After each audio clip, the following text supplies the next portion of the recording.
Good evening. The Indiana primary election is in the books, and the Valley saw several close races, but still, the talk in Vigo County is at the long lines at voting centers. Certainly, voters crowded two voting centers in particular, which led to some simply walking away and not voting at all.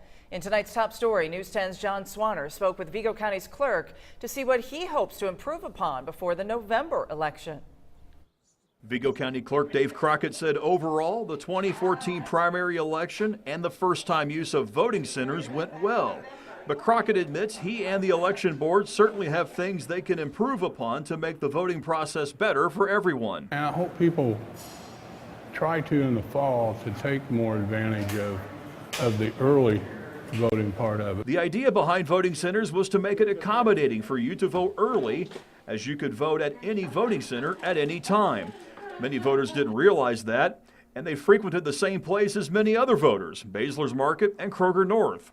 Crockett knew those places would be busy, but most of the traffic came on Election Day itself. The early voting at some of the grocery stores wasn't as good as what I had anticipated. This led to long lines at Baszler's and Kroger North on Election Day, and that frustrated voters to no end.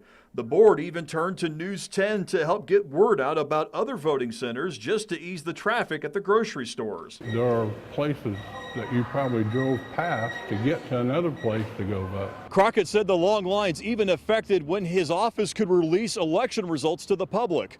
Voting continued at the grocery stores 45 minutes after the polls closed because there were so many people in line. The primary election unveiled several issues that need addressed. The election board has just 6 months to solve those issues before November's general election. In Vigo County with photojournalist Cody Murphy, I'm John Swanner, News 10. Crockett said each voting center tabulates its vote on a thumb drive, which must be physically brought to the courthouse.